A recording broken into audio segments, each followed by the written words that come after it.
كانوا قليلا من الليل ما يهجعون وبالأسحار هم يستغفرون. Sesi soal jawab bersama Ustaz Abdul Somad. 1. Sekarang ekonomi agak kurang baik. Mohon Ustaz kongsikan amalan yang membuka pintu rezeki dan juga berkongsi perkara-perkara yang menutup pintu rezeki. Oh, dia cerita pintu lah. Pintu ada buka, ada tutup. Datanglah seorang yang dililit utang.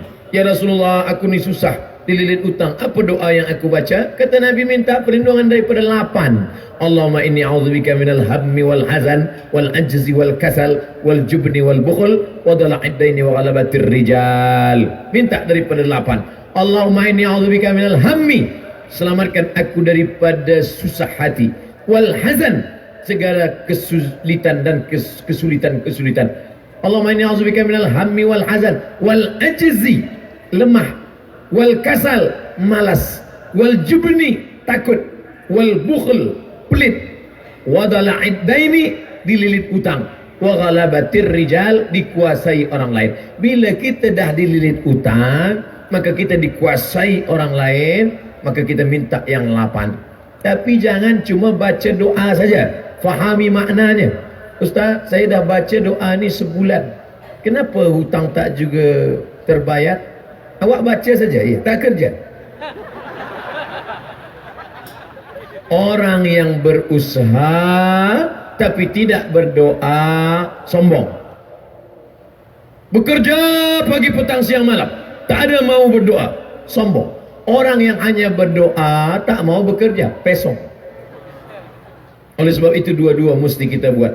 Tapi kan rezeki sudah dijamin Allah. Betul, ini rezeki dijamin Allah. Ini rezeki saya, air untuk saya, ditakdirkan untuk saya. Memang sudah dijamin oleh Allah SWT. Garanti ini punya Abdul Somad, tertulis di Lauhul Mahfuz, Abdul Somad.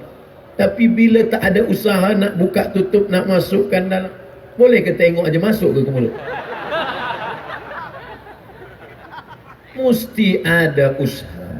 Oleh sebab itu maka banyak-banyak beribadah. Falyabudu rabb hadzal bait. Banyak-banyak engkau beribadah menyembah Allah. Kalau ibadah kau lakukan, Allah akan beri engkau doa. Apa dia? At'amahum min ju'. Bila engkau lapar, dia bagi makan. Wa amanahum min khauf. Bila engkau takut, dia beri engkau rasa aman. Kita kan dunia ni cuma 2 saja. Lapar, takut. Lapar, takut. Bila dah kenyang, takut pun hilang. Takut anak tak sekolah, takut bila nanti lepas dia tak kerja, takut nanti kerja dia tak kaya. Takut. Hidup ini yang penting cukup saja. Cukup beli kereta, cukup beli rumah, cukup nikah, cukup punya anak, cukup nikah sekali lagi. Cukup. Maksudnya bini dia yang pertama meninggal dunia. Jangan nak marah saja. Wa amanahum min khauf. Aman daripada segala takut. Tapi syarat dia apa? Falyabudu, banyak-banyak beribadah. Susahkah bagi Allah Subhanahu wa taala untuk mengeluarkan air dari tanah yang kering, batu? Tapi kalau Allah berkehendak, bukan dari tumit engkau air itu keluar, wahai Hajar. Hajar, naik ke Bukit Safa, turun, naik ke Bukit Marwah, tak ada air. Tapi air itu datang dari tumit budak kecil yang belum pandai berjalan. Dari tumit Ismail. Tapi tumit Ismail, dia tengok air. Apa kata Hajar? Zamzami. Berkumpullah air. Berkumpul. Air itu berkumpul 3.800 tahun. Air itu tak kering. Tapi jangan gara-gara mendengar cerita ni, esok dia tak ada. Awak kenapa tak kerja? Kenapa tak pergi office? Kata Ustaz Somad, bukan dari tumit kita rezeki itu datang, dari tumit budak kecil. Betul, dari tumit budak kecil. Tapi tumit yang besar ini melangkah dulu ke Safa, melangkah dulu ke Marwah, pergi ke Safa, pergi ke Marwah. Dah tak ada baru. Padahal ayahnya Nabi Ibrahim alaihissalam, anaknya Nabi Ismail alaihissalam, istrinya perempuan solehah Hajar 3 orang baik, Hajar tak ada angkat tangan, ya Allah bagilah air ya Allah, tak. Tapi apa yang dilakukan Hajar? Naik ke Bukit Safa, naik ke Bukit Marwah, usaha, doa, fatawakkal ala Allah. Apa yang menutup pintu rezeki Ustaz? Allah sudah tetapkan rezeki kita. Kenapa rezeki itu batal? Kenapa Allah tutup pintu rezeki? Zalika bi anna Allah lam yakum mughayyiran ni'matan an'amaha ala qaumin. Allah tidak merubah rezeki itu. Lalu siapa yang merubahnya? Kita yang merubah kerana perbuatan maksiat. Ni ayatnya, walau anna alal qura amanu, kalaulah penduduk suatu negeri itu beriman, wattaqau, takut kepada Allah, la fatahna, kami bukakan barakat, barakatin minas sama, dari langit, wal ard, dari bumi. Walakin kazzabu, manakala mereka dustakan ayat kami, manakala mereka sunyikan masjid kami, manakala mereka biarkan anak-anak yatim kami, akhadnahum, kami cabut. Kenapa Allah cabut barakah? Kerana fadzalikal ladzi yad'ul yatim, membiarkan anak yatim, membiarkan masjid, membiarkan orang susah, maka inilah penyebab pintu-pintu rezeki ditutup oleh Allah Subhanahu wa taala. Wallahu fi aunil abdi, Allah akan sentiasa menolong seorang hamba. Apa syaratnya? Maka al-abdu fi auni akhi, selama hamba itu mahu menolong saudaranya. Engkau sanggup membeli kereta yang mewah, sanggup membeli rumah yang besar, sementara anak yatim fakir miskin tak makan. La yu'minu ahadukum, kamu tidak beriman, tak beriman kata Nabi, hatta yuhibba li akhi, sampai kau sayang kepada saudaramu seiman, ma yuhibbu li nafsi, sama seperti sayang pada diri sendiri. 2. Ustaz, sekiranya saya ingin membuat persediaan kedatangan Dajjal, yaitu dengan menyediakan bekalan air dan makanan yang banyak. Oh, dia dah siap-siap dah.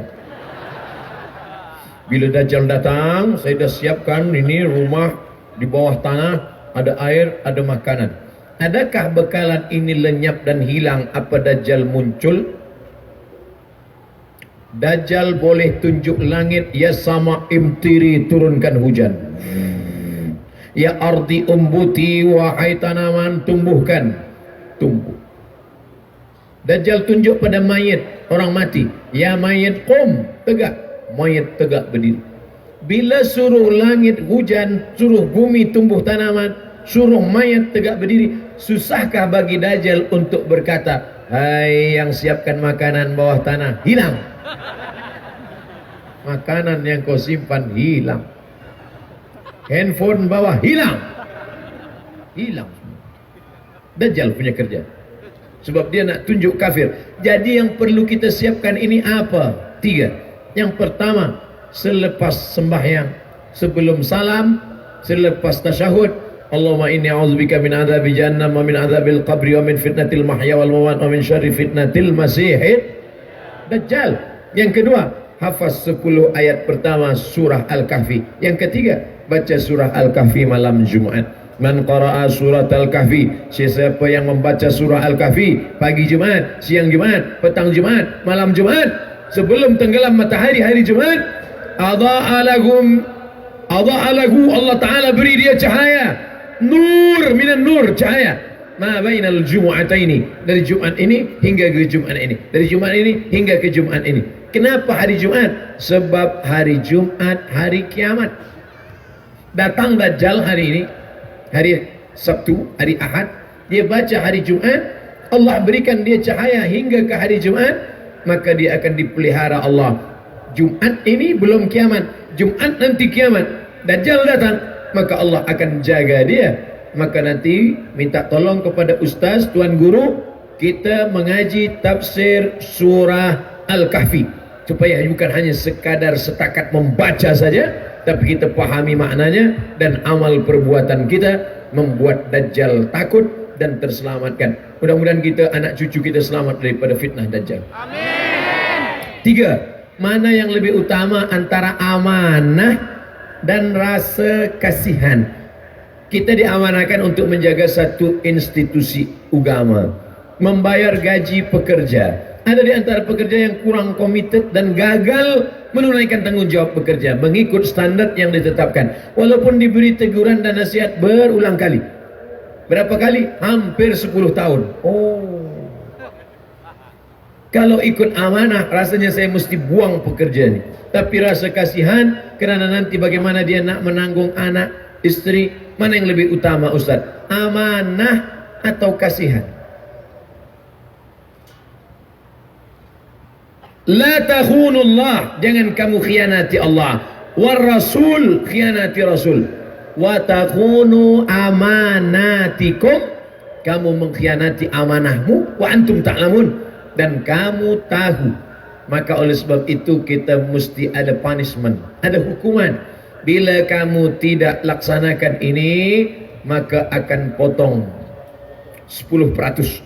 Bila 2 kali, 20%. Bila 3 kali, dalam Islam pun ada hukuman. As-sariqu, pencuri lelaki, was-sariqatu, pencuri perempuan, faqta'u aydiyahuma, potong tangannya. Ada hukuman. Sebab manusia ini dia tidak akan takut, dia tidak akan jerah, dia tidak akan berhenti bila tak ada hukuman. Bahawa kita ada rasa kasih, ada kasih sayang, ya. Tapi bila dia tidak berhenti dari pengkhianatannya, dia akan bekerja tidak sesuai standar, maka kualiti produk akan berkurang. Kita ada zalim pada orang banyak. Rasa kasihan pada satu orang, yang kita kasihan 3 saja, dia, anaknya, bini dia. Tapi produk yang tak baik, sudah zalimi orang banyak. Kasihan kita pada 3 orang membuat kita aniaya pada banyak orang. Ingat, ada orang yang mati menghadap Allah, sembahyangnya banyak, puasa sunatnya banyak, zikirnya banyak, baca Qurannya banyak, tapi hilang. Sebab apa? Sebab amal yang banyak tadi diambil oleh orang-orang yang dia khianati. Maka kasihan boleh, tapi gara-gara kasihan kita tidak menjadi amanah, kita sudah berubah menjadi khianat. Lalu apa solusi? Apa yang dapat kita lakukan? Kita bagi dia peringatan. Bila awak tidak kerja sesuai standar, potong. Bila tidak sesuai lagi, bila tidak kita lakukan ini, maka na'udzubillah, rasa kasihan kita sudah membuat kita tidak amanah. Apakah Nabi SAW pernah melakukan ini? Ya. Pulang kembali daripada Yaman. Ini kambing saya, ini kambing zakat, ini unta zakat, ini kambing saya. Kalau ikut kasihan, tentu Nabi akan berkata, ambillah, saya kasihan tengok engkau, sebab engkau jalan jauh daripada Yaman. Tapi Nabi tidak. Apa kata Nabi SAW? Apakah bila engkau duduk di rumah bapamu, duduk di rumah bundamu, apakah mungkin orang akan datang memberikan engkau hadiah ini? Tentu tidak. Engkau dapat kambing ini sebab engkau adalah amil zakat. Maka Nabi SAW marah. Kemarahan Nabi bukan berarti Nabi tidak kasihan. Nabi itu wa ma arsalnaka illa rahmatan lil alamin. Nabi kasihan, tapi tidak ingin mengkhianati amanah. Maka hati-hati antara kasihan dan amanah. 4. Kenapa ada segelintir golongan yang bagus dalam bab solat berjamaah, tapi bukan sekedar tak hadir, tapi tak cukup dan tak suka dengan majlis ilmu? Siapa golongan ini Ustaz? Mana saya tahu. Ada orang bagus dalam solat berjamaah, dia datang solat jamaah, lepas itu dia balik ke rumah. Isyak dia datang lagi, lepas itu balik ke rumah.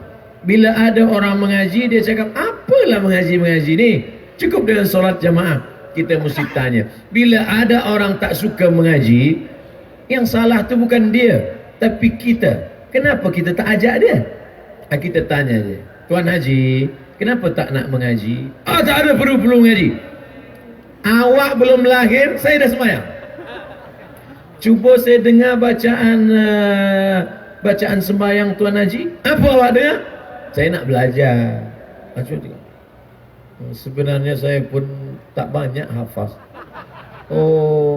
Mungkin dia tak nak mengaji itu sebab dia selama ini manakala dia dengar ustaz, cakap ustaz itu menyakitkan hati dia. Ustaz bicara tentang tak pandai baca Quran. Dia memang tak pandai baca Quran. Jadi kita ajak dia baik. Ud'u ila sabili rabbik. Ajak orang ke jalan Allah. Tuan Haji, ayolah kita berjamaah di masjid. Tak perlu saya berjamaah. Senting saya sendiri saja. Esok kita datang lagi. Tuan Haji, ayolah berjamaah. Tak perlu.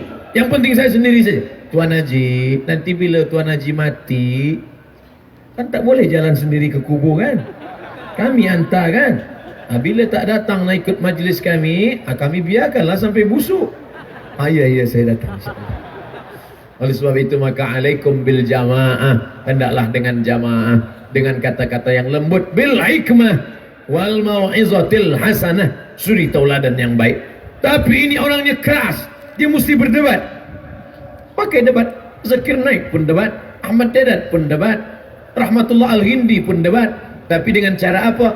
Billati hiya ahsan, dengan cara yang baik, dengan cara yang santai.